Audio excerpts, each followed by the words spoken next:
I mean, I suppose an illustration of how fragile the Chancellor's position is came less than 24 hours after her statement yesterday. In the night, Donald Trump announced 25% tariffs on UK cars arriving in the States. I mean, that's going to really affect Britain's car industry. But it's the first sort of heavy shell to land right in the middle of Rachel Reeves' plans and blow up. Sure. Well, look, we know we're in a very uncertain global time, and tariffs means that trade becomes more expensive, and I believe in trade. I want us to sell our cars and our services across the world, and that is no doubt going to have an impact.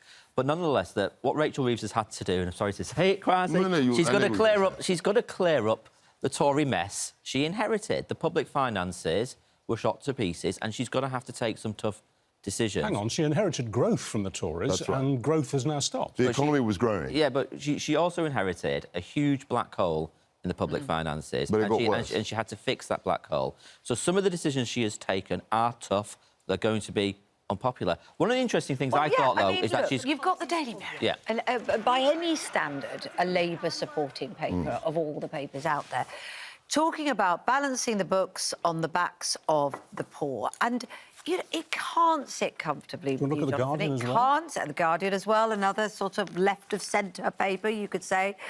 Same quote, which... The papers have quoted General Secretary of the TUC on this, but they're all feeling it. Labour members must be feeling it. The decision to cut or freeze, which is effectively a cut, the most vulnerable, disabled, those with, you know, who can't work, sickness benefit, freezing those benefits. It can't sit comfortably, can it? Well, They're not the biggest broadest shoulders, are they, those What people? she's trying to do is that she's spotted that there is, in the structure now of universal credit, there have become problems which essentially, if you go on to the sickness-related bit of it, or the disability bit of it, you don't get any support to go and move into work, even if you want to work, and actually you could lose your benefits if you try and move into work. Right. So she's introduced some reforms to universal credit. She's putting more money into the job centre system to give disabled people help finding work, and she believes that she will help more disabled people move on. And everybody says that's been willing correct. to do that, doesn't it? It rests on the willingness of the employers to take on disabled people against the backdrop of national insurance, employers' national insurance going up in a few days' time. It's a bit of a pious hope, isn't it? Yes, I mean, look, so they'll blame the Tories, they'll blame Putin, they'll blame everyone. I mean, I've been in government, and governments are very good at blaming everyone, apart from their own responsibility. You did a bit of that yourself. Yeah. All governments do it. The issue that I have, and what's made this situation more difficult, is the fact that the forecasts, the economic forecasts that the OBR made only 5 months ago, have been halved. So at the end of October last year, the OBR said we would grow at 2% this year. This week, they've said we're going to grow at 1%. And because of that, that's actually made the black hole worse, because she has to get more money to pay for services. And now she's made the political decision to do that by restricting benefits, which I think is very difficult for the Labour Party, because very few Labour MPs, I mean, I'm sure Jonathan would agree with me, very few Labour MPs go into politics to restrict payments and benefits for very vulnerable people. But that's the choice that she's made, and that's why you've got the headlines that you have. What else could she do, though? Well, she could have done... I mean, I would totally disagree with this, but if you're on the left of the Labour Party, you would say, well, let's tax the rich more. And I'm sure that's something that would have been given to her by the officials. Well, the Deputy Prime Minister... So you say you totally disagree with that? Yeah. So you know... But I'm just saying from her own... advice. I'm just saying in terms of the Labour Party, the political challenge she has... Why couldn't she do that, then, Jonathan? Well, because it's... lots of people say, let's just tax the... Let's go for wealth. But it's actually much more complicated getting money out of than actually... Because if you live in, London and your house has gone up, and everyone knows London, the prices of London houses, the value of London houses has gone up hugely, on paper you're wealthy, but that doesn't necessarily mean you've got loads of money hanging around in your bank account. Prime Minister said it's always more difficult, this stuff. She said yesterday that the government had hit the sweet spot in terms of taxing the poor and taxing the rich, and that's where it was going to stay. So that's unlikely to change. But if we do see, as is widely predicted this morning, tax rises in the next few months, Where will those that's rises the fundamental take place? question. But she doesn't want to raise tax. Well, no, She's saying she doesn't want to do But it. she might have to. She might have to. So where will what- those tax rises So let me happen? just... Why I think the tax raises are likely is that the OBR halved their growth rate for 2025. But if you look at their predictions for 26 and 27, they're still, more than 1.5%, 1.8, 1.9%. If in the autumn they say, actually, we're not going to get that growth in 2026 and 2027, that creates another black hole situation. And at that point, the Chancellor has to decide whether to cut spending more or to raise taxes, because she said she won't borrow money repeatedly. So that's where the risk is. And then the question, if you're going to put up taxes... Which ones? Exactly. And there'll be a range of options. I think she can put up income tax, which raises a lot of money, but again, politically very difficult. She can try and tax people at the richer end of society, people who've got more money. What, a wealth tax? She could try and do that. Capital taxes, like a mansion tax, that's been discussed, on the value of properties. These are the kinds of options that behind the doors, and not secret, but not in public, these are the sorts of options that will be discussed. Because, if the OBR says, actually, we're not going to grow at whatever it was, 1.8% in 2026, then there's a problem, because they'll reduce the growth They forecast. have predicted growth further down the line, haven't they? Yes. So there might be an argument for sitting there. Just so on the welfare, briefly, you mentioned that the argument is get people back into work, money put towards helping that. What is that? Have you heard any detail of what that actually means, though? Because I don't think anybody, including those that are on the benefits, don't want to have a better life, work, earn money. But, there are so many practical challenges, aren't there? If you're a wheelchair user, going to the job centre to have your CV improved isn't going to get over the practical challenge of getting into work or for an employer to employ you. So I just don't really understand... I haven't heard any numbers of how many she thinks she could get back into work, and I haven't heard any sort of reality of what she means by that, other than a dream. Yeah, so I think there are two important reforms here, which are getting slightly lost because it's a very...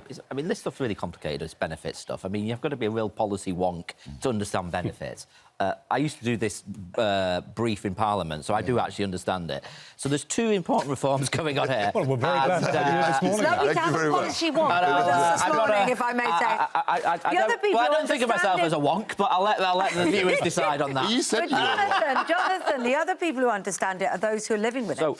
So they understand it and they know what it means for them. But if you're on this particular set of benefits and you go to the job centre and say, I want help to find work, you're not eligible for the help that the job centre provides at the moment. And equally, the job centre will turn around to you and say, well, if you want to work, you should go on the unemployment benefits, which are a lower level. So they're going to fix that bit of it. And then they're going to offer people support in the job centre. But what sort of support? So they go along and say, I really want to work, I live here, I can't get a bus, I haven't got access to a bus physically, or whatever the problems that are preventing that happening anyway. How does that get fixed? So what I believe will happen, and if I was doing the job that I used to do when I was back in politics, I'd be saying that you get the job centre to negotiate with employers on your behalf. Right. That the job centre should sort out the extra adaptations that you might need in a potential workplace, whether that is equipment or understanding. What money have they got to do that? Sorry? I mean, well, this is an extra £1 billion going into it. Yeah, but you're talking about employers that are facing this NI high. They're already saying, God, we can barely keep on the people we've got. I just wonder what leverage a job centre employee has to negotiate. Because remember that there's another fund called Access to Work, which is another government-funded scheme which has been around for donkey's years. Who gets that? The employer? That is to... Well, yeah, or you can go to the employer and that will pay for equipment, support. It may well even pay for someone to... like a carer, if you like. So there are these funds there, but at the moment it's such a sort of bewildering spaghetti junction out there. You need someone to help navigate it for you. We've got to take a step back and look at the actual problem that I think the government is facing. The budget last year put up taxes on businesses. A lot of business people, small business people, are very unhappy with this. And now they've decided to restrict or restrict payments on benefits, and a lot of people on the other side are very unhappy with it. And it's unclear to me at the moment who the government is actually appealing to, because you've got people on both sides across society who are very, very disappointed. Now, if we get growth in the economy, all will be fine and dandy, I'm sure. But if we don't, then it becomes even more of a problem. Can I just ask both of you, because we were discussing this with Ranveer, who, of course, used to be this programme's political correspondent earlier. There's a lot of vagueness out there about what the so-called fiscal rules that the Chancellor is imposing on herself. And that's partly what's driven yesterday's statement, that she has to stay within her own fiscal rules, which, if you like, is an completely artificial construct. It is, yeah. What are the fiscal rules? So the rule is you've got to... I mean, let me put it this way. There's an envelope, and you've got to, let's say... You've got a limited amount of money that you can borrow. And if you're a Chancellor across the Parliament, you can say, actually, I'm not going to follow the fiscal rules. The Germans have basically scrapped their debt brake and said, look, we're going to be able to borrow more money. But because of actually what happened to me and Liz and, in that episode, there's a real fear that if you borrow more money, the markets will go into meltdown. And they won't service your debt. Exactly. Yep. So in order to avoid that, she said she'll stick to the fiscal rules in terms of the limits that she can borrow across the Parliament. And that supports her borrowing. But that constrains the other choices you make. Because if you don't borrow more money, you have to do one of two things. You either reduce benefits or public sector spending, or you put up taxes. One more question, because we've got other stories to talk about this morning, believe it or not. Front page of The Star. It's a reprise of the lettuce image, which, of course, infuriated Liz Truss. Yes. They basically said, would her premiership last longer than a lettuce out of the fridge? And they're doing the same thing with the Chancellor. There's something slightly wicked about that image, isn't there, as in the movie? Well, yeah, it's scary. It looks like a horror. Is she on borrowed time? Rachel Reeves is not the lettuce, because she's not done a disastrous budget like Kwasi did. So, well, except that we're going to have very, very low growth rates. You don't know that, actually. Potentially. The experts were saying that the fact that this government wants to get on with building houses and building infrastructure is adding to growth. And Labour MPs are going to vote for new houses because we want young people to get on the property ladder. Labour Party is the party of the property-owning democracy. But you could say... But you can't... But she's definitely vulnerable. I mean, if you speak to Labour MPs around Westminster, they're not all singing, her praises. And that always happens. The Chancellor's always... Well, you know that. I know about that. But having been sacked as a Chancellor and the Prime Minister lasting 6 days afterwards, they are fire guards to the Prime Minister. So if Keir Starmer decides to get rid of her, the media aren't going to say, oh, well done, Keir, well done for getting rid of Rachel. They're going to immediately turn on him and say, this is the beginning of the end. What did this Liz is a say disaster. To you when she sacked you? Well, she said, oh, you can come back in a year. And I said, there won't be a year. That's what she said. Literally, she said. Yeah, not as... She said, you've got to go now, but come back in a year, and then lasted 6 days. Yeah, I thought it was 3 weeks, but it was 6 days. It happened up 6 days. Yeah, I did. Well, I believed in, and I still believe, in the agenda to, Still believe in Liz Truss's agenda? No. I believe that the only way we're going to get prosperity back into the country is by reducing the tax. Right, let's change the record. I'm quite enjoying this record. Well, we have to talk about other things. Okay. When I was at school, and I guess when all of us here in the studio were at school, if you didn't go in when you should be, you were playing truant and you got punished, OK? Things have been completely inverted now. We've got an organisation called the National Foundation for Educational Research. It's recommending that pupils be offered rewards for going to school. That if you go to school, you get things like, at the end of a successful term, when you've turned up, you enter a draw, for example, with all the other goodies you've gone along, and you get a bike, or you get pizza, or you get a toy. You're rewarded for turning up for your lessons. What do we make of that? Look, I'm not a fan of this, because I think if you're going to go to school, you have to go every day, and that's non-negotiable. And also, this also fed into the discussion about people sometimes taking their kids away on holiday in term time, because it's a lot cheaper. I think that's wrong as well. I think you've got an obligation behind the to go to figures school. for the truancy, the mental health and disturbing, behaviour and general upset were the biggest factors, as well as parents taking out in terms. I wasn't just focused. I was giving that as an the reasons behind it. Yeah, sure. But you still have to go to school. I don't see you should be rewarded for that, for doing what you have to do. I mean, there has been a really worrying trend that we've seen. A few of the different... It's been picked up in some of the newspapers of so-called... Some they sort of describe it as ghost children who don't appear to have returned to school, particularly since the pandemic. And there's obviously... It's very topical at the moment because of that amazing drama on Netflix, Adolescence, which is about a slightly different issue, but nonetheless, there's a big concern, particularly about young teenage boys who seem to have disappeared, don't seem to have gone back to school. What are they doing? What are they looking at on their phones? What is going on? And it does sometimes feel like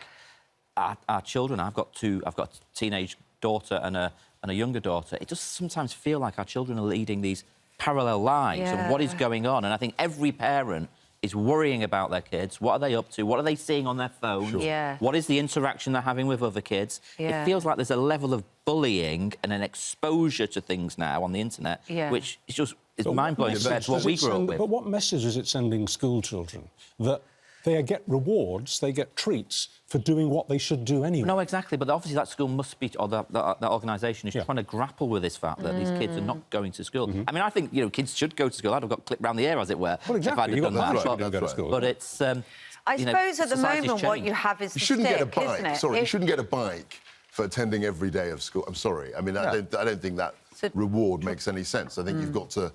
I mean, punishment is maybe too strong a word, but you've got to try and encourage people to go to school without having to bribe them effectively to do that. That would be good. I wonder about whether it's spending, you know, it's the raft of measures, isn't it? But it's looking into the issues as to why they're not in school. No. Would be a helpful use of money as well, wouldn't it? I know. We're going to be debating it on the show later, so do tell us what you think. If you've got strong opinions, and I bet you have, about this, let us know what you think. I just wonder who it's meeting. You know, if a kid is, you know, I don't know, involved in some gang crime or something, is getting a slice of pizza at the end of the term going to bring them into school? Well, no. You know what I mean? I don't think so. It feels like a sort of no, of course it's not. But we have a problem. Yeah. There's something going on with our teenage kids, and I don't want to sound like some sort of old Mary Whitehouse figure in a moral panic, but there's clearly something going on which we need to get to the bottom of.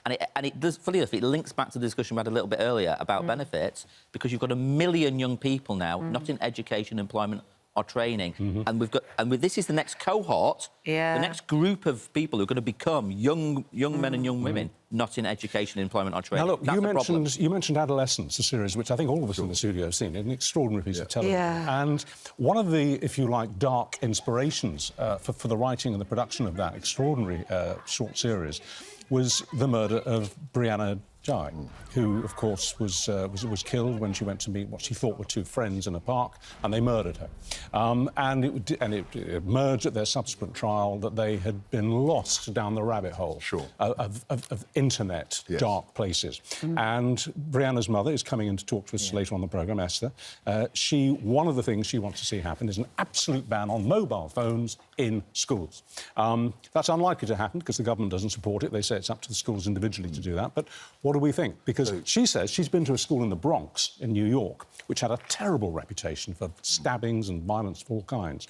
They banned phones, and within 2 terms, the violent levels had dropped by 15 to 20% and continue to fall. So, look, I've got a specific view on this.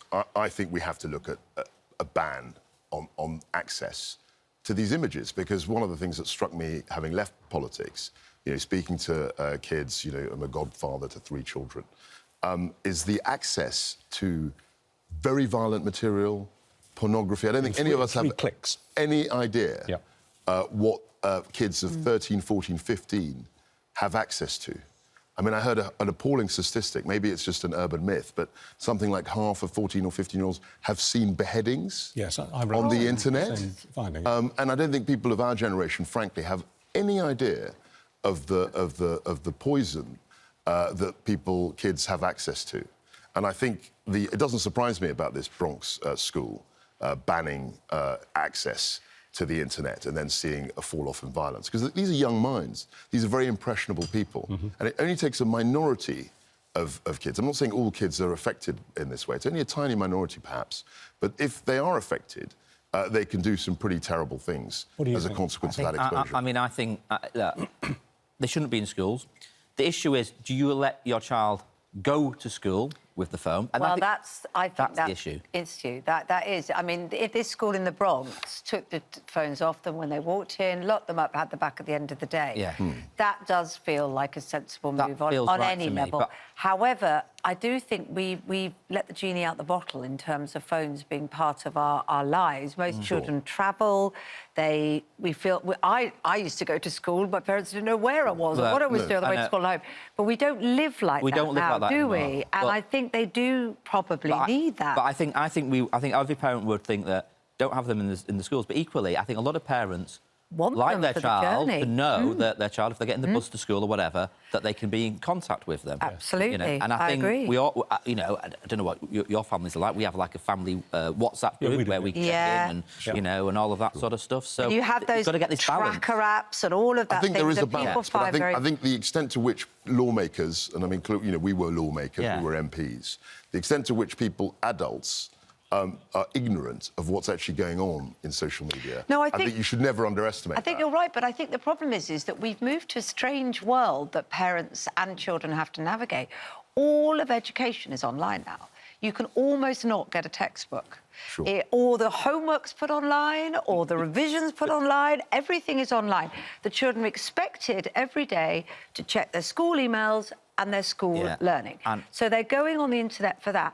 You then most of them are doing that on phones because a lot of kids don't have laptops or whatever, or alternatives.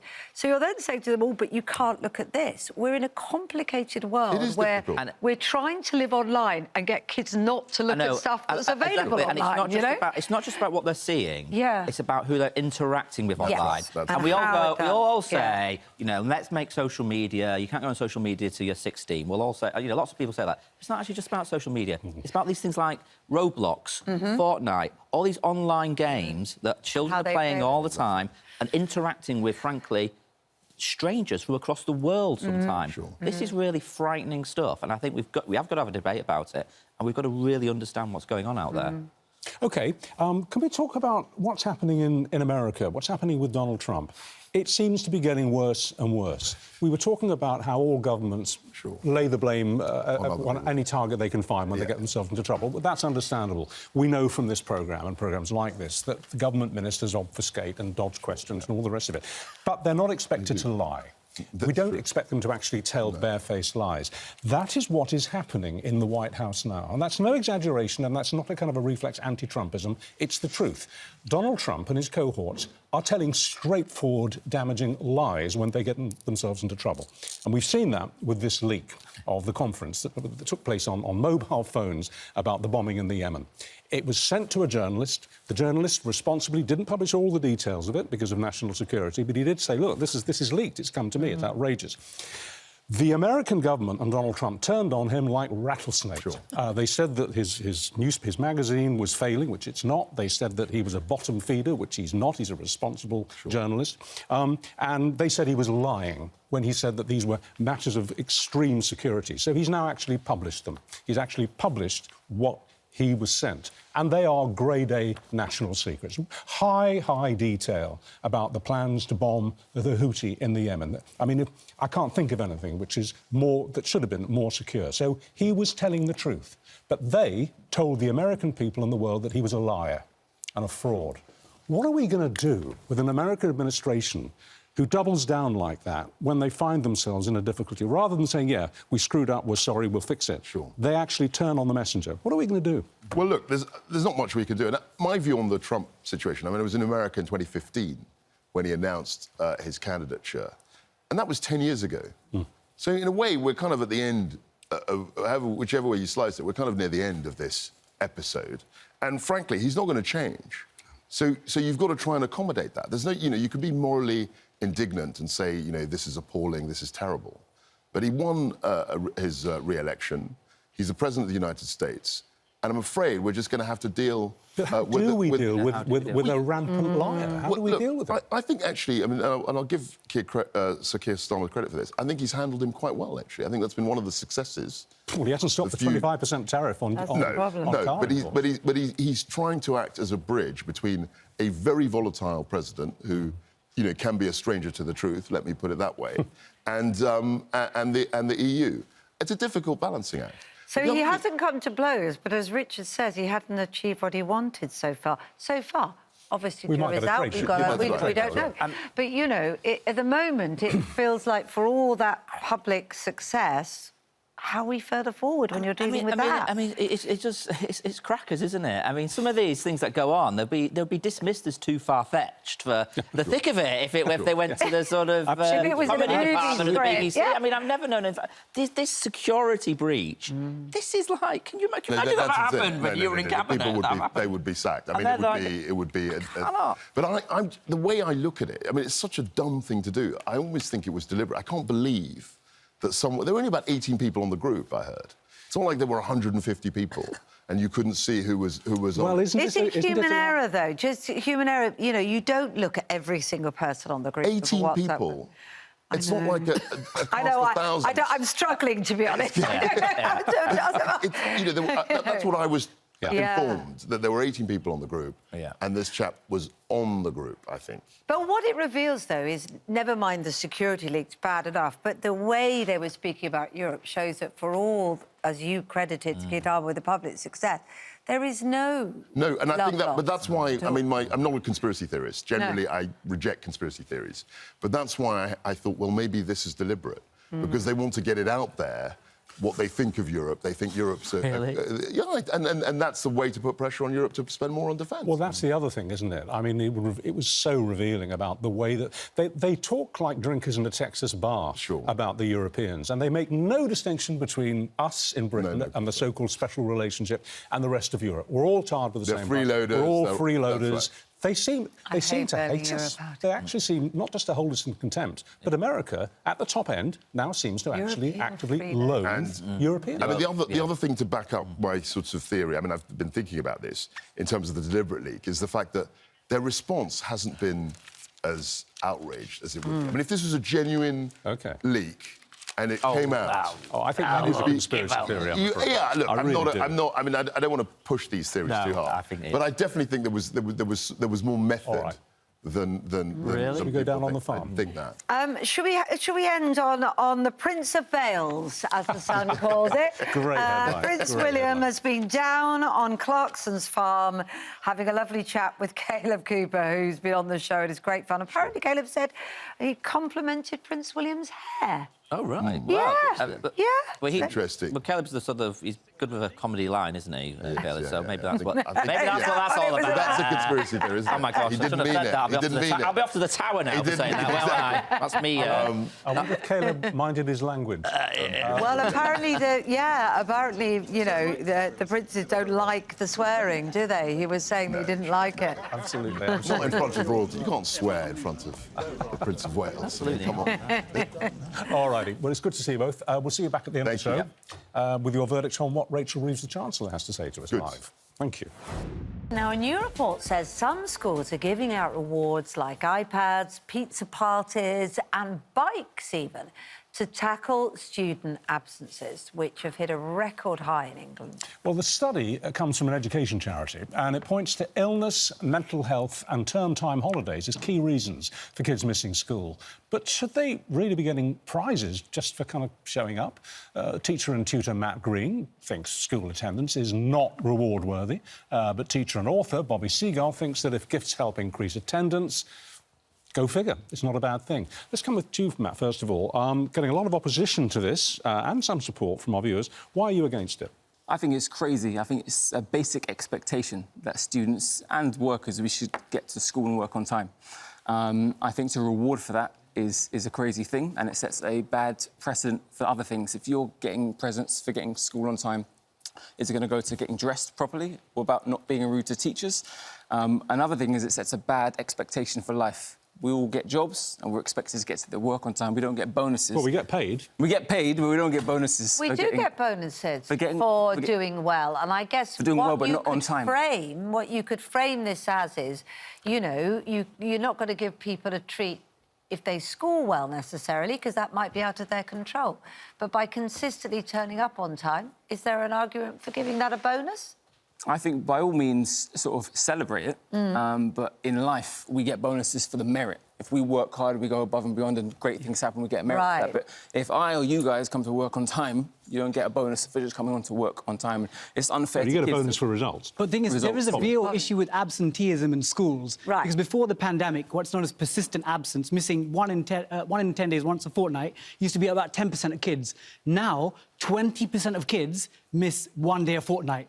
The impact it has, again, attendance impacts their education, impacts their life outcomes, impacts their ability to earn wages. So there's clearly a huge impact on getting attendance up. So actually, in trying to incentivise children to come into school is a good thing, because I would say it's part of like a tailored toolkit of intervention. One thing by itself, again, sometimes we can sanction parents, fine them. Sometimes I say it's a carrot and stick method. And I think sometimes with children, certain children... But he's saying it's sending a terrible message in terms of life expectations, that if you think you're going to get sweets and treats and bikes and iPads and whatnot just for turning up at 9 o'clock in the morning, then you'll kind of somehow expect to get that when you start work. But you turn up at 9 o'clock in the morning. But Richard, we live in the real world. In an ideal world, I'd love everyone to turn up to school because it's the right thing to do. I'd love everyone to come to my trigonometry lessons because they're enthusiastic. Excited about trigonometry. I'd love them to. Yeah. But in the real world, we know kids need incentives. Adults, again, if I don't turn up for work, do I get paid? No. If I do really well, I might get a bonus. So I think children, they live in that real world. And again, once they get momentum going and they're coming into school, they'll sort of like a snowball effect. I mean, is that a point that get them in by any means necessary, and then maybe you can start to turn, you know, the tide and get people to realise that being there is a reward in itself? I think I stick by it's a bad precedent. I think the money that you spend on those rewards can be better invested in other things. You can do things in the morning that make it more enjoyable for kids to want to come to school. And, you know, as I said, if you're getting paid or getting rewards for basic things like that, the precedent, where does it go to next? Well, the question is also, does it work? Here's a message we've had from Lorraine on email. She says, morning, I work in a school that rewards children to come to school with pizza, ice cream parties and disco parties. The kids turn up for them when we're doing the attendance awards to get rewarded, and then we just don't see them again. Parents come up with so many stories why their kids aren't in, mostly because the kids are tired and have been up all night. But with our school, it's not working. But Susan says, to be fair, and this is primary school, and I wonder if there is a difference between primary and secondary, to be fair.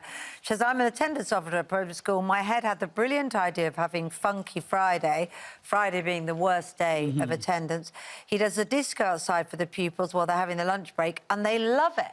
I mean, what's wrong with that? A disco, that sounds different to a present. That sounds OK by me. Yeah. I suppose it still costs money and it's an incentive. Well, it depends how it's done. If it's you get to school, you get a reward. But if there's something nice being put on for kids in the morning that isn't sort of a present, it's just an incentive to get in, that to me isn't a present. That's, you know, I'd go to work earlier if there was something nice being put on there. If I was getting a paid or a present for it. What a significant tranche of you watching are saying to us this morning is, hang on, this is completely upside down. What we should be doing is punishing children and their parents if they're responsible because they take them on holiday in term time. There's a whole argument about that, I know. But we should be punishing children for playing truant, as it used to be called. Yes, I think, again, it's a combination. We can use the carrot and the stick. Of course, students that are missing school, punishments like, again, potentially sanctioning parents. But the way I think about it is students that are on the margins. Of course, the ones who've got mental health issues, it's much more complex. But the ones on the margins, like maybe on a Thursday, they see, I've got Maths and Mr. Seagull, or Friday, and like my mum's and dad at home. So the ones a little sniffly cold. So those ones, I think you could incentivise them to come in. And I think that could make an impact. And again, I think pre-lockdown, attendance was about 4.5% or absences. Now it's like plus 7%. And that's like nearly 50% increase in overall absences. So even normal children without any sort of medical conditions, they're thinking on the odd Friday, actually, I can't be bothered. But why are their parents, you could argue, or whoever's taking care of them in the morning, saying you're going in? I think the pandemic changed the game. Right. Because obviously before the pandemic, everyone had to go into the office, whereas parents have seen actually on Fridays they work from home, and they've seen some children do work online. So I think that's made people think, actually, you don't have to be... Do you think that's a factor, the COVID?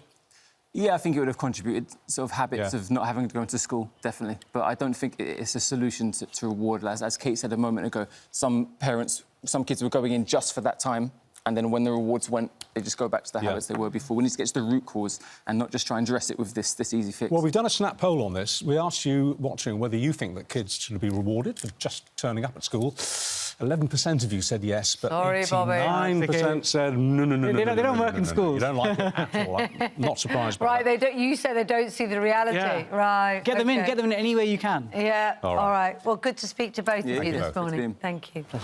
In an effort to balance the books, Chancellor Rachel Reeves are going to push 250,000 more people, 250,000 people, into poverty. These are the government's own figures as a result of her cuts to benefits.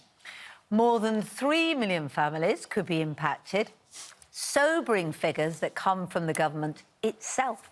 Well, Chancellor Rachel Reeves joins us now. Looking at the front page of the paper this morning, as I'm sure you have done, the Mirror, a Labour-supporting paper, says you are balancing the books on the backs of the poor. When you hear that, when you feel that, when you look at your own government's figures that underlie that, do you feel sick inside? I got involved in politics because I wanted more people to have opportunities, more children to have a good start in life. And that requires a welfare system that is there for people when they need it, with proper support, but also support to get people into work. And we've got a situation today where 1 in 8 young people are not in education, employment or training. And as a Labour Chancellor, I am not willing to write off a generation of young people when I know that they could be in fulfilling work, making more of their lives. And that's why yesterday I announced £1 billion worth of support for guaranteed, personalised, tailored support to get people back into work. Now, our impact assessment doesn't include the impact of that, but I am confident because Labour governments have done it in the past. The New Deal for working people, the New Deal for disabled people got people back into work, lifted them out of poverty and ensured that they had more money for themselves and their families. So the numbers are based on the welfare changes alone without taking into account people going back into work and earning money and putting money in their families' pockets. I get that. So you don't feel sick about it? You're pleased with it? I am confident that we can get people back into work.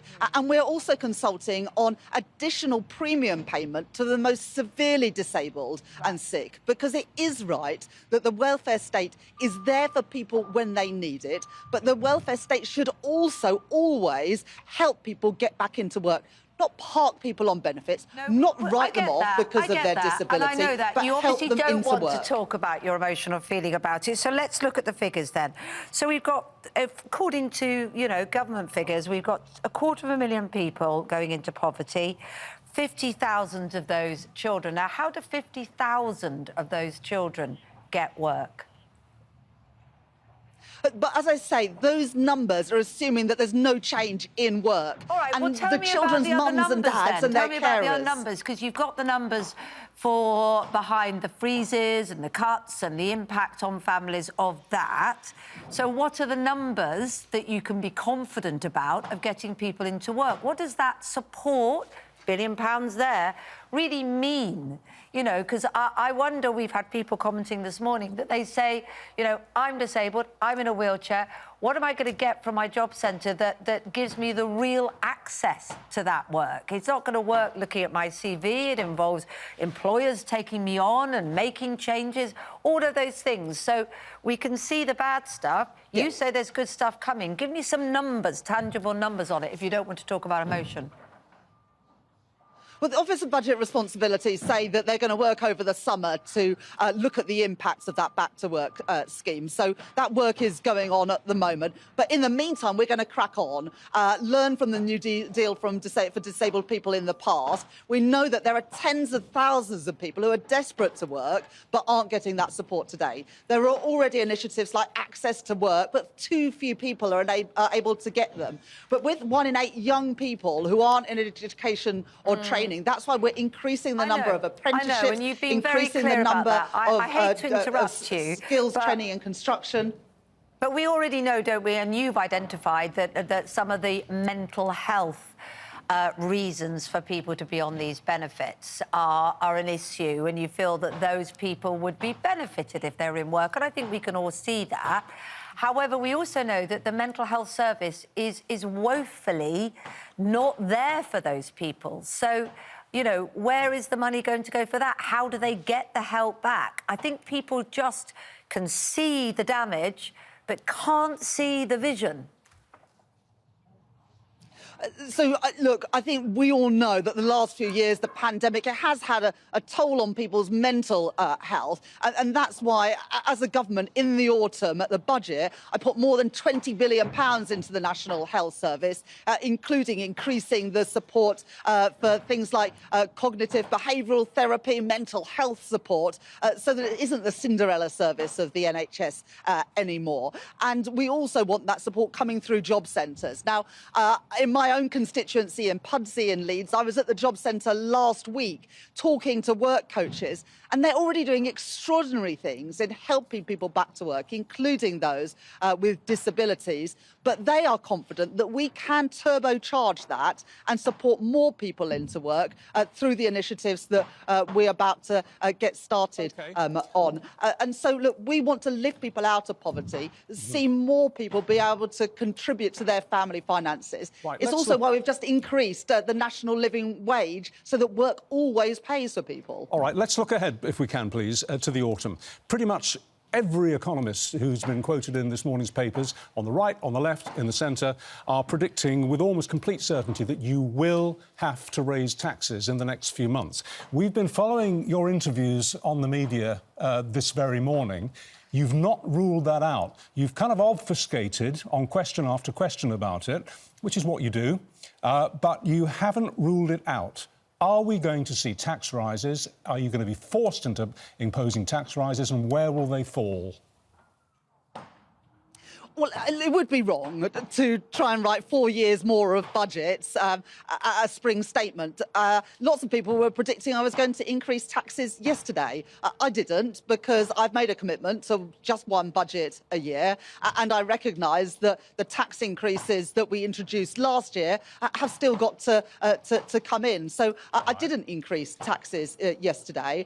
We are getting a grip on public spending, rooting out waste. We're getting rid of the quangos. I'm sorry to interrupt, but I notice but we're short of time, and I don't want to spin off into generalisations again, but I do notice that you don't rule it out.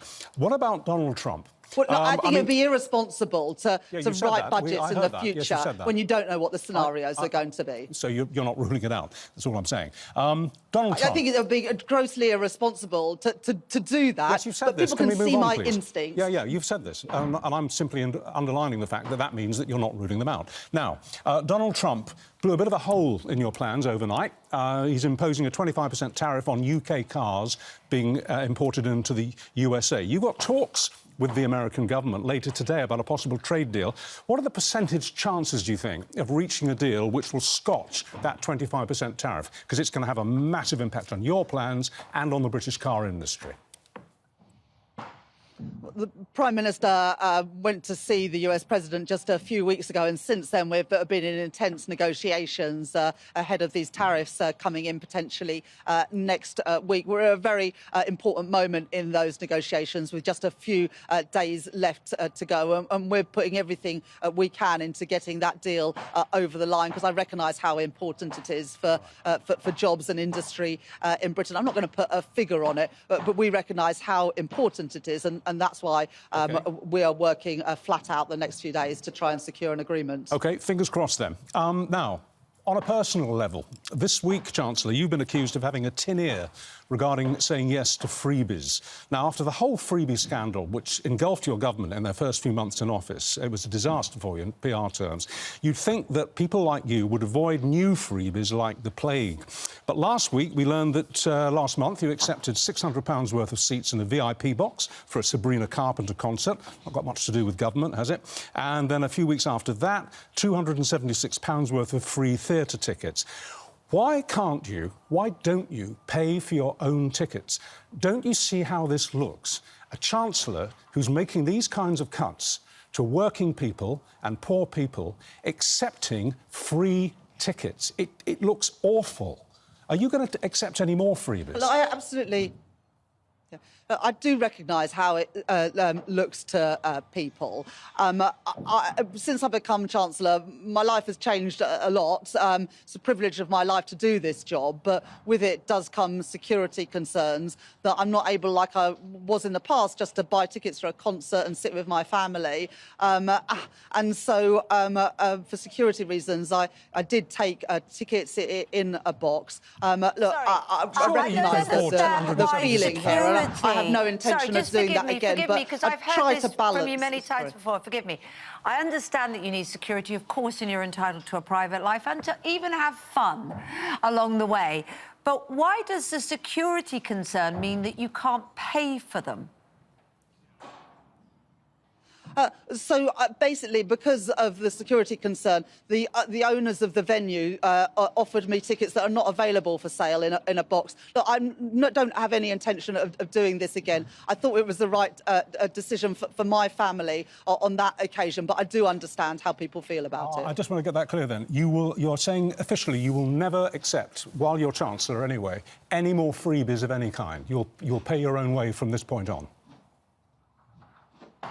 If it's related to my job and it's something that I need to do in my job, like I'm going to a formal dinner or a formal event, of course you have to accept hospitality. But, you know, look, I went with a family member. I'm not intending to take concert tickets in the future. But, you know, it is a balancing act in my job to try and be a good parent and also do my job with some of the security challenges that I face in the job now. So you're accepting you made a mistake? I'm just saying I wouldn't do it again. I felt I was doing the right thing, but I do understand perceptions. I think in the end, people are going to judge me on whether we grow the economy and whether them and their families are better off, and that's what I spend every waking hour trying to achieve. All right. Well, thank you for your time this morning, and good luck with your negotiations with the Yanks later today. Let's hope they prove fruitful. Now then, former Labour Shadow Cabinet Minister Jonathan Ashworth and former Tory Chancellor Kwasi Kwarteng are with us now. And hey, here's the thing. You're a former Tory Chancellor. You just said that you felt a bit sorry for the current Labour Chancellor. I did. No, what I said, I did feel a bit sorry for. Do you understand what it's like to be on the ropes? Is that what you're saying, Kwasi? Careful. OK. No, so she's just had this statement. She'll have been working all day and all night to make sure that the statement was landed in the House of Commons. And then you're up in the next day doing the media round. And I could see, I think she was a little bit tired. Yeah. And she was a little bit under pressure. And, you know, you had expert questions, but they were really searching questions. And I can see in that situation that she wasn't... Well, she must be exhausted, at her best. To be fair. Absolutely she must be exhausted as a human being. That's sort of the gig, though, isn't it? I agree. I'm not saying that, you know, sort of getting the violins out or shedding tears, but I'm just appreciating that she's under a lot of pressure, and that showed, I think, in the interview. And look, she was doing the interview, as we call, down the line. That's the technical phrase for it, because she was in Cardiff in front of a new house that had been built. And I think that's obviously deliberate, because she's trying to showcase that this government is getting on with building houses. And indeed, in the statement yesterday, the boffins who work all this out said that the fact that they're building more houses is going to contribute to growth. That was a positive thing, wasn't it? That's the idea. We'll have to wait and see. Yeah, but we've got to get on and build houses for our young people in this country. I actually agree with that. And it's good that they're getting on with that. I actually agree with that, but let's see what happens. Why didn't she engage with the emotion, could be a personality thing, of what she's doing? Because I think any member of the Labour Party, actually any member of any party, is going to feel uncomfortable about cutting benefits for disabled people, freezing or cutting, whichever way you look at it. You know, why doesn't she respond to that? Is she too scared? Well, I think, you know, all those politicians, or we're ex-politicians now, we have different approaches to things. But I think getting people into good, well-paid jobs is an emotional thing, because getting someone into a job... they've done the cutting first before the reality get somebody into a job. Let me make this point. For the Labour Party, to get somebody into a good, well-paid job, it's not just about raising their incomes, it's about raising their hopes, their aspirations, their horizons. That's really important. That's what the Labour Party is supposed to be all about. I think it's all about personality. So you said something about how different politicians will have different responses. Some are very good on the emotional responses. Others are better on the policy side. And I think, you know, with the best will in the world, Rachel Reeves is very much a policy sort of heavy politician. Yeah. And It's a mischievous smile there from Well, Jonathan. I'm trying to work out which one you are. I'm very versatile. I felt that she wobbled at the end of the interview on the questions about the freebies. I sensed that she tried to deal with it, obviously, and we gave her the space to do that. But I got the impression that she realises she screwed up in accepting those two separate ticket deals, free deals. One for the Sabrina Carpenter concert, one for some West End show for about 260 quid. Did you feel the same thing, that she looked a bit off balance? I mean, look, politicians do get invited to events, and I think that's important. We don't want to lock our politicians away. I mean, when you go to these events, you're often engaging with key stakeholders from industry or people who are interested in the politics. Yeah, but this is a pop concert and a West End show. So I don't know who the people were who bought her the ticket. From a personal point of view, this is a big issue now with the cost of living. You know, 10 years ago, it wasn't really a debate. And also, you've got issues, you know, I mean, she's the Chancellor Exchequer, but if you're a culture secretary, it was notorious that culture secretaries get taken to every show, every Yes, event. but if she was a Chancellor who was actually giving us tax cuts and throwing money at the electorate, then it wouldn't have the resonance that it has. She's cutting other people's money. No, you're right. And it just looks... So whatever you think about her right to do it, it looks dreadful. In this context, it's a bad look. I get that. But I think there's a broader point about, you know, what you expect politicians to pay for when it's part of the job to engage with sectors. They should think, how is this going to look?